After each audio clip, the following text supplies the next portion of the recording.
नमस्कार.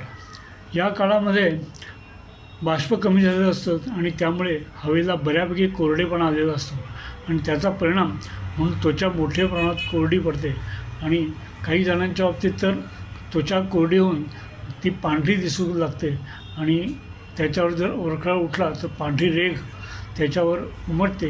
इतक्या प्रमाणात तो कोरडेपणा दिसायला लागतो आणि याच कारणासाठी दिवाळीमध्ये अभ्यंग सुचवलेला आहे. अभ्यंग वास्तविक पाहता दर महिन्यात रेग्युलर करण्याची गोष्ट आहे. आयुर्वेदाने या अभ्यंगाला रोजच्या दिनचर्येमध्ये म्हणजे रोजच्या जीवनात स्थान दिलेलं आहे. पण तरीसुद्धा या काळामध्ये अभ्यंग स्नान अशासाठी करायचं असतं की बाष्प कमी झाल्यामुळे हवेचा कोरडेपणा वाढल्यामुळे त्वचा मोठ्या प्रमाणात कोरडी पडते आणि ती कोरडी पडल्यामुळे आपल्याला त्रास होऊ नये आणि सारखं खाजगी त्वचा राहू नये यासाठी आपल्याला नियमित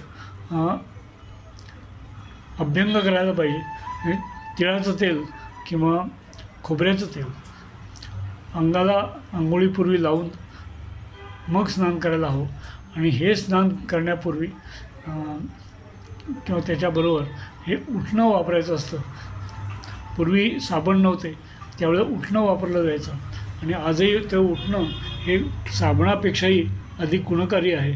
अशा स्वरूपाची अनेक निरीक्षणं आम्ही आमच्या दवाखान्यांमध्ये अनुभवत असतो.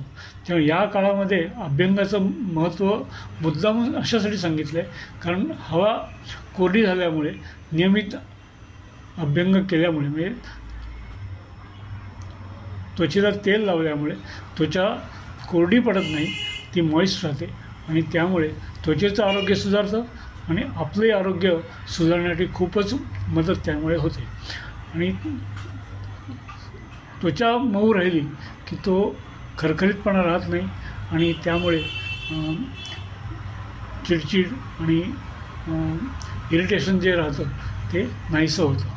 त्यामुळे जरूर प्रत्येकाने या अभ्यंगाचं एक निमित्त करून पुढच्या संपूर्ण काळात म्हणजे जवळपास होळीपर्यंत किंवा पुन्हा पावसाळा येईपर्यंत रोज अभ्यंग करणं हे जीवनावश्यक आहे असं समजून त्याचं अनुसरण करावं.